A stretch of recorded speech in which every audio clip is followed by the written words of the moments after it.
یہ شروع سے پیغمبر حسن و جمال حضور علیہ السلام کی توہین و تنقیص کو شعار زندگی رکھتے ہیں. تو ایک زمانے میں انہوں نے سازش کی اور آقا کریم کے روضہ اطہر سے حضور کے جسد اطہر کو چرانے کی سازش کی. اور جس کی حفاظت میرا رب کرے کون اس محبوب کا بال بیکا کر سکتا ہے.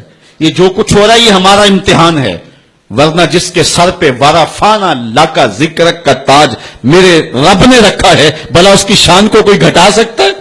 جدا ذکر خدا بلند کرے کیڑا جمع حسن و بند کرے. اس ذکر دا حافظ آپ خدا پڑھو لا الہ، خود اللہ حفاظت کرنے والا ہے ذکر کی. یہ تاج رب نے محبوب کے سر پہ رکھا ہوا ہے. اس لیے چاند کی طرف منہ کر کے تھوکنے سے چاند کی نوری کرنوں کو میلا نہیں کیا جا سکتا. تھوکنے والے کا اپنا منہ گندا ہوگا، لیکن چاند کل بھی روشن تھا، چاند آج بھی روشن رہے گا. مدینے والے چاند کی عظمتوں کو کوئی گہنا سکتا ہی نہیں ہے، کیونکہ جس کے سر پہ وارا فانا لکا ذکر کی چادر میرے رب نے تان دی ہے، اس کی عظمتوں کو کوئی گھٹا سکتا ہی نہیں ہے. یہ امتحان ہمارا ہے، یہ آزمائش ہماری ہے. اللہ اکبر. تو میں نے کہا کہ یہ سعادت مند لوگوں کا مقسوم ہوتا ہے. تو اس زمانے میں کچھ بد نصیب یہودیوں نے یہ سازش کی کہ حضور کے جسد اطہر کو روضہ انور سے نکال لیا جائے، اور پھر باقاعدہ انہوں نے دو اشخاص کو وظائف پڑھا کر کے، داڑیاں رکھوا کر کے، جبہ و دستار پہنا کر کے مدینے میں بھیجا، صوفیاء کے، نیکوکاروں کے، علماء کے، زاہدین کے روپ میں. اور انہوں نے وہاں ایک جگہ کرائے پہ لے لی اور اپنی کارروائی کا آغاز کر دیا.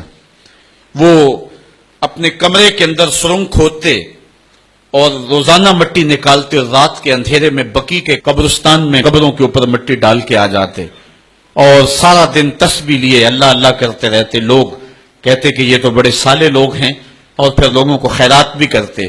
لیکن کارروائیاں اور انداز یہ تھا، لباس خضر میں رہزنی کر رہے تھے، اور یہ ڈاکو اور یہ رہزن لٹیرے ایک بہت خطرناک مہم پہ آئے ہوئے تھے. جب وہ بالکل قریب پہنچ گئے، اور ایک روایت میں آتا ہے کہ حضرت عمر کے پاؤں کا انگوٹھا بھی ننگا ہو گیا. حضور علیہ السلام سلطان نور الدین زنگی کو خواب میں ملے، اور ان کی شکلیں دکھائی کہ یہ دو موذی مجھ کو تکلیف دے رہے ہیں. تو سلطان فوراً اٹھا اور کہا مدینے میں کوئی غیر معمولی واقعہ ظہور پذیر ہوا ہے. اور اس نے جلدی سے کچھ سواروں کو اپنے ساتھ لیا اور کچھ خزانہ ساتھ لیا، اور فوجوں کو حکم دیا کہ وہ تیار ہو کر کے جلدی میرے پیچھے آئیں.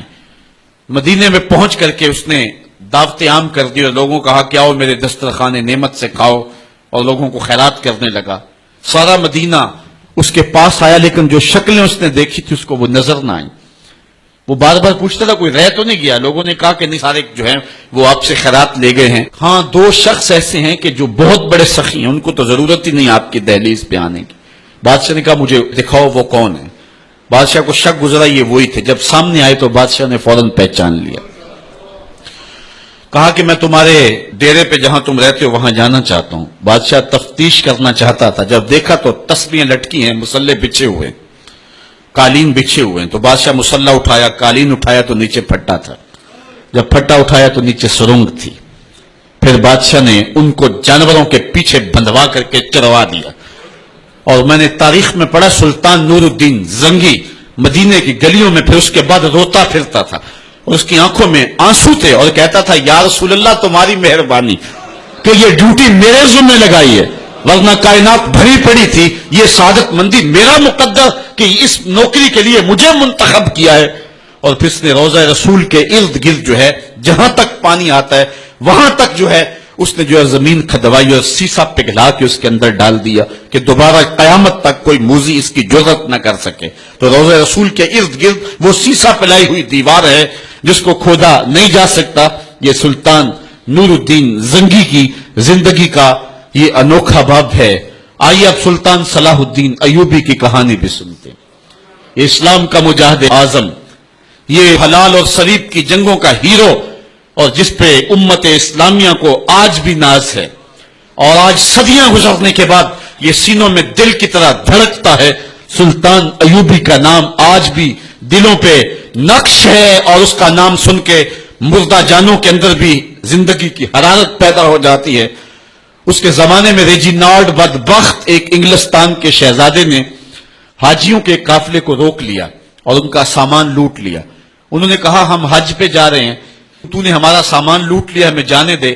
تو اس نے دریدہ دہنی کرتے ہوئے کہا بلاؤ اپنے نبی محمد کو جو تمہاری جان چھڑائے. بس سلطان صلاح الدین ایوبی تک یہ بات پہنچی تو میں نے تاریخ میں پڑھا ہے کہ وہ دانت پیستا تھا, اس کی آنکھوں میں خون اتر آیا, اس میں کھڑے کھڑے قسم کھائی کہ جب تک اس ظالم کو کیفر کردار تک نہیں پہنچاؤں گا چین کی نیند نہیں سوؤں گا. پھر پونے 2 سال کا عرصہ آپ سلطان صلاح الدین ایوبی کی زندگی دیکھ کے جنگی مہموں کو ترتیب دیتا رہا. دن رات اس نے ایک کر دی, نیند قریب نہ آنے دی. جب نیند بہت زیادہ تنگ کر دی تو پھر وہ خیمے کی چوب کے ساتھ ٹیک لگا کے کھڑے ہو کر کے اپنی آنکھوں کی آگ بجھا لیتا, اور پونے 2 سال کا عرصہ اس نے چارپائی پہ لیٹ کے نہیں دیکھا. پھر وہ لمحے آئے کہ اللہ نے اس کی مراد پوری کی. انگلستان کے شہزادے لائن میں کھڑے تھے, اس نے شاہ گاما کو اپنی کرسی دی اور ساتھ کہا ہم جس کو کرسی دیتے اسے امان دیتے ہیں. پھر اس نے اس کے جو نائٹس تھے ان کو آب خورے دیے, ان میں پانی دیا, کہا جس کو ہم پانی دیتے ہیں اس کو امان دیتے ہیں. پھر جب ریجینالڈ کی باری آئی تو بادشاہ کی رگیں پھول گئیں غصے سے. اس نے تلوار نیام سے باہر نکالی اور اس کی چھاتی پہ چڑھ کے اس کی گردن پہ تلوار رکھ کے اس کے ٹکڑے کرتے ہوئے کہا او کتے, تم نے کہا تھا بلاؤ اپنے نبی محمد کو, محمد عربی نے اپنا نوکر بھیج دیا ہے. اور اس طرح اس ریجینالڈ کتے کے 2 ٹکڑے کر کے رکھ دیے. یہ ہماری تاریخ ہے, یہ اور روشن تاریخ ہے.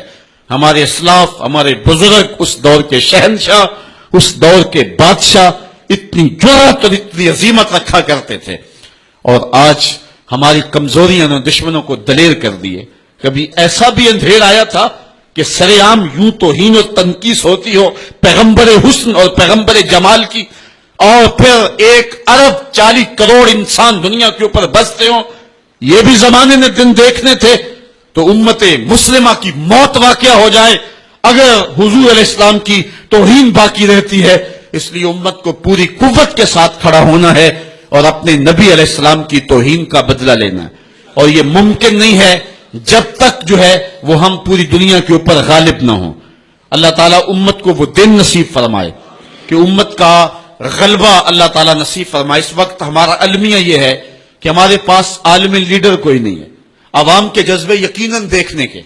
سیریا کے بچوں کو میں نے دیکھا کہ وہ چھوٹے چھوٹے بچے, انہوں نے ہاتھوں میں کتبہ پکڑا ہوا ہے, اور میں اس منظر کو دیکھ کر کے کتنی دیر تک سکتے میں رہا. اس کے اوپر لکھا ہوا تھا اقتلونا ولا تسبوا لنبینا, ہمارے ٹکڑے کر دو لیکن ہمارے نبی کو گالی نہ دو. ان بچوں کے درد کی کہانی کلیجے چیر رہی تھی.